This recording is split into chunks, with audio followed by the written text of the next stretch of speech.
Hello there, and thank you for staying with SABC News. This is SME on Point. My name is Diabo Setos. Spaza shops have once again become a topic of discussion this week after 5 children died, currently being buried, in fact, after allegedly consuming snacks bought from a Spaza shop. This also has brought to the fore the health and safety aspect of running a Spaza shop. And with the number of locally owned Spaza shops that are now in decline, Konala, a network of township and rural retail stores, believes it has a solution, but it does need your help. The founder, Mxolisi Buthelezi, is here with me to explain how we can resuscitate Spaza shops. Mxolisi, thank you so much for your time on SME on Point. Tell us a little bit about Konala and how you think your organization or your network can resuscitate Spaza shops, and what sort of help do you need? Thank you so much for inviting us, and condolences to the families who lost their children. You know, Konala is a network of retail stores in the townships, we said. And I think that space is very interesting. It's not all lost, the way we've seen people throwing hands in the air.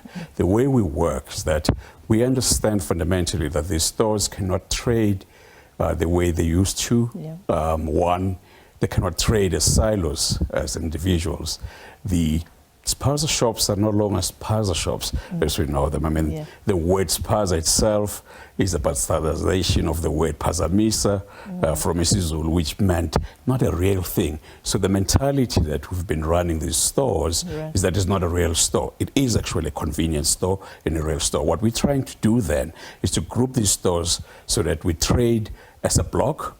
They're still independent, but we trade as a block. And what we do as well is to bring in other small businesses in those locations and in the townships, like the baggy owners, who then help with the delivery of stock, which is the key issue that local Spaza shop owners have found, that, you know, they don't have the resources like, you know, going to stock up. So we take that away, because once they're part of the network, they plug into our distribution center and we deliver stock very quickly for them. I know that when we spoke earlier on, you said it needs some capital injection. What do you need in order to make this a reality so that we can see Spaza shops thriving once again and in the hands of locals?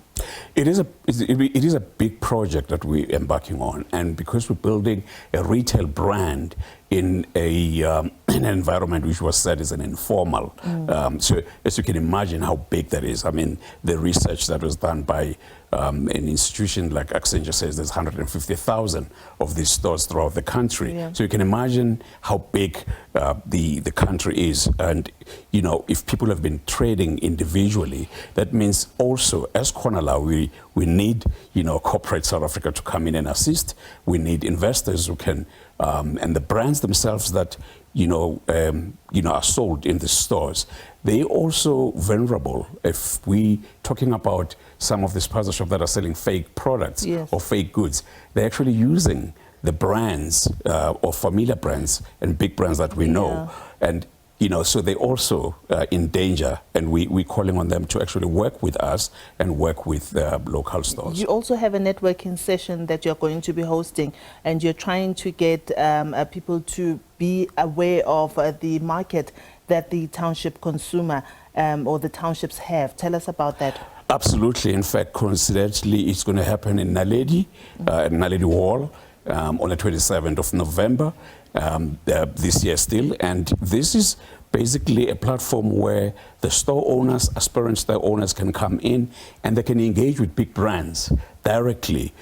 Most of the time what we found is that, you know, big brands want to go to the townships with their own way of doing things. But this time around we say to big brands, please come and listen to the store owners, the aspirant store owners, and all the people that are in the value chain. What is it that they need, and how would they love to work with big brands? And that's what the networking session is all about. And very quickly, how people, the same people that you're calling on, how they can get hold of you?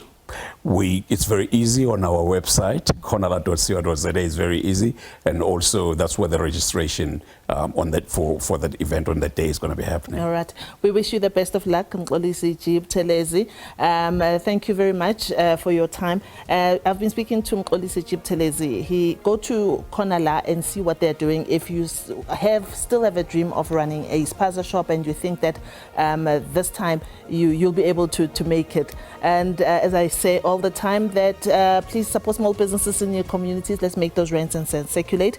But firstly, to recap on our top stories for today, the ANC Youth League has taken its fight for jobs and economic inclusion to the doorstep of business. ANC Youth League members are marching to the JSE in Sandton to highlight issues of economic justice and youth empowerment. And as you can see on your screen, the Lotto Powerball stands at a whopping 93 million rands. You've got a chance to win that tonight if you do play. And your weather details are coming up next, and at the top of the hour, SA Today team is standing by with your news, and it's goodbye from me.